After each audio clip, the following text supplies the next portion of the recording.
Hello বন্ধুরা, welcome back to my channel Mithun Mampi ব্লগে তোমাদের সকলকে ওয়েলকাম জানাই। কেমন আছো তোমরা সবাই? আশা করি তোমরা সবাই ভালো আছো। আমি তো ভীষণ ভালো আছি। থাম্বনেল দেখে বুঝে গেছো ভিডিওটা কি হতে চলেছে। তো চলো ঝটপট দেরি না করে ভিডিওটা দেখে নেব। তো সবার আগে বলে নিই, যারা চ্যানেলটা নতুন দেখছো প্লিজ প্লিজ প্লিজ চ্যানেলটা সাবস্ক্রাইব করে আমার পাশে থেকো। আর যদি আমার এই ভিডিওটা তোমাদের ভালো লেগে থাকে অবশ্যই একটা লাইক কমেন্ট শেয়ার করে দিও। চলো ভিডিওটা দেখে নিই। সবার প্রথমে আমি গ্যাসের মধ্যে কড়াই বসিয়ে নিয়েছি। এইভাবে আমি দুধটা কড়াইয়ের মধ্যে দিয়ে ভালোভাবে ফুটিয়ে নেব। দুধ ফুটে এলে একটা তেজপাতা ভেঙে আর 2-3টে মতো এলাচ গুঁড়ো করে আমি দুধের মধ্যে দিয়ে দিয়েছি। ফোটানো দুধ সামান্য একটু একটা কাপের মধ্যে নিয়ে নেব। এবার আগে থেকেই আমি চাল ধুয়ে রেখে দিয়েছিলাম, 1 কাপ মতো চাল নিয়েছি আমি। তো চালটা আমি অ্যাড করে দেব। স্বাদ মতো নুন আমি অ্যাড করব, আর তার সাথে আমি অ্যাড করব পরিমাণ মতো চিনি।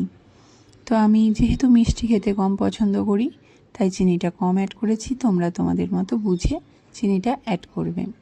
এবার আগে থেকেই তুলে রাখা যে দুধটা আছে দুধের মধ্যে আমি একটা ছোট আমল দুধের প্যাকেট ওর মধ্যে দিয়ে ভালোভাবে গুলিয়ে নেব।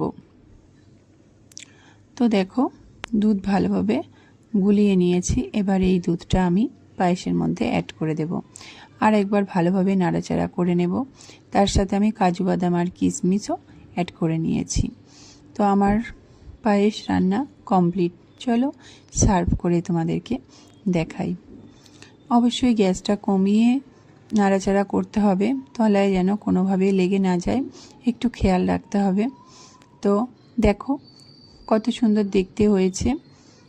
তো চলো একটা বোলের মধ্যে তোমাদেরকে সার্ভ করে দেখাই কতটা ঘন হয়েছে। দেখো পায়েসটা কতটা ঘন হয়েছে, খেতেও ততটাই টেস্টি হয়েছে। তো এই ছিল আমার আজকের ভিডিও। তোমাদের কেমন লেগেছে অবশ্যই কমেন্ট বক্সে জানাবে। যদি ভিডিওটা ভালো লাগে অবশ্যই একটা লাইক কমেন্ট শেয়ার করে দিও। আর যদি তুমি আমার চ্যানেলের নতুন বন্ধু হও প্লিজ চ্যানেলটা সাবস্ক্রাইব করে দেওয়ার রিকোয়েস্ট রইল। আর তুমি কোথা থেকে দেখছো ভিডিওটা অবশ্যই কমেন্ট বক্সে জানাবে। তুমি যদি বড়দের প্রণাম, ছোটদের ভালোবাসা নিয়ে ভিডিওটা আমি এখানেই শেষ করছি। সবাই ভালো থেকো, সুস্থ থেকো, সবাইকে ভালো রেখো। আজকের মতো টাটা।